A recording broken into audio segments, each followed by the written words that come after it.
పరమాత్మ స్వరూపులైన పార్వతీ పరమేశ్వరులకు, గురువులకు, పెద్దలకు నమస్కరిస్తూ వేమన రాసినటువంటి పద్యాలకు ఆధ్యాత్మిక భావనను తెలియజేసుకుందాం.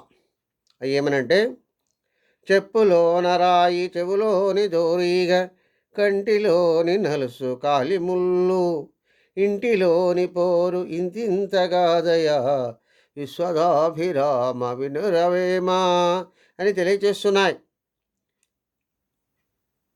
అప్పుడు వేమన తన యొక్క గురువుగారితో ఈ విధంగా చెప్తున్నాడు. అయ్యా, ఈ జన్మ తరించడానికి నాకు ఏదైనా చెప్పు.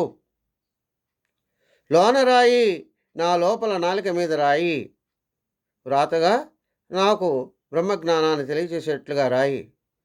అది ఎలా ఉండాలి? చెవులోని జోరీగా ఎప్పుడైతే చెవు దగ్గరకు వచ్చి అది జుంకారం చేస్తూ అది వదిలిపెట్టకుండా ఉంటుందో ఆ విధంగా ఉండాలి. కంటిలోని నలుసు అంటే కంటికంటే చూడటము అనేది కూడా ఒక భావం ఉంటుంది. కాబట్టి లోపల ఉన్నటువంటి నలుసు అంతటి పరమాత్మ స్వరూపమైనటువంటి జ్యోతిని నేను చూడాలి.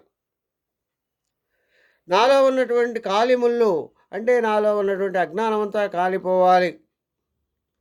దీనివల్ల ఆ ముళ్ళులాగా కనపడే ఉళ్ళు చివర ఏదైతే ఉందో కనపడేటటువంటి జ్యోతి అది నా కర్మలన్నీ కాల్చివేయాలి. అలా ఎప్పుడైతే కాలుస్తాయో ఇంటిలోని పోరు, నా లోపల ఉన్నటువంటి ఈ దేహం అనే ఇంటిలో ఆ పోరు ఎలా ఉండాలి అంటే అంతా ఇంత కాదు, ఆనందభరితముగా ఉండాలి అని తను తెలియచేస్తుంది.